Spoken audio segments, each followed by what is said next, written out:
1 दिसंबर से एमपी विधानसभा का शीतकालीन सत्र शुरू होगा और 1 से 5 दिसंबर तक शीतकालीन सत्र चलेगा।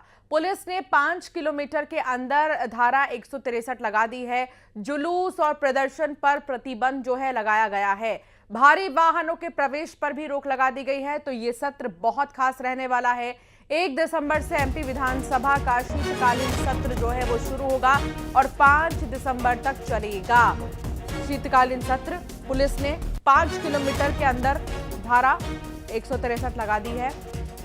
जुलूस या प्रदर्शन पर प्रतिबंध रहेगा और भारी वाहनों के प्रवेश पर भी रोक लगाई गई है।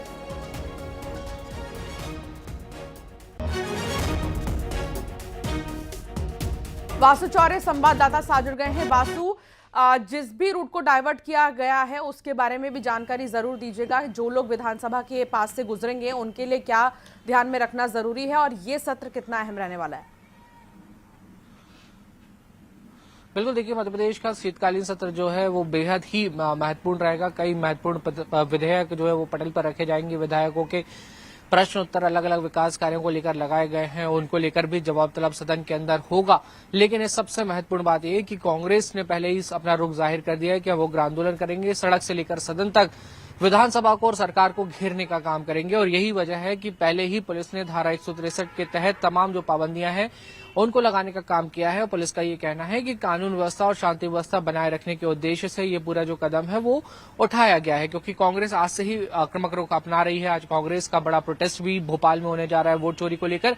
और इसी तरह से जब 1 तारीख को विधानसभा का सत्र शुरू होगा तो महंगाई, बेरोजगारी, महिला अपराध, बिगड़ती कानून व्यवस्था को लेकर कांग्रेस हल्ला बोलने वाली है। और संभवतः इसी वजह से तमाम जो प्रतिबंधात्मक कार्रवाई है वो पहले से ही सुनिश्चित करने का काम किया जा रहा है। पिछले दिनों दिल्ली में जिस तरीके का ब्लास्ट सामने आया उसके बाद अलर्ट भोपाल में भी है और इस तरीके की कोई घटना भोपाल के किसी महत्वपूर्ण इमारत और महत्वपूर्ण जगह के आसपास ना हो, इसलिए भी इस कदम को जो है वो महत्वपूर्ण माना जा रहा है। अब देखना होगा कि कांग्रेस किस तरह से इन प्रतिबंधात्मक कार्रवाइयों को मानती है या फिर उसके बावजूद अपना जो हल्ला बोल है, जो विरोध प्रदर्शन है वो जारी रखने का काम करती है। और वहीं पुलिस का हवाला इस बात का देने का जो बात है वो सामने आई है कि हम लोग कानून व्यवस्था को मजबूत रखने के लिए ये सब कदम उठा रहे हैं। हालांकि पिछले विधानसभा सेशंस के दौरान भी इस तरीके के जो कदम है वो उठाए गए, लेकिन उसके बावजूद भी ये देखने में आया कि कई प्रोटेस्ट और कई प्रदर्शन हुए हैं और उसके बाद कई नेताओं पर एफआईआर दर्ज करने का भी जो काम है वो किया गया है। और बेसिकली अगर देखा जाए तो जो विधानसभा के आसपास का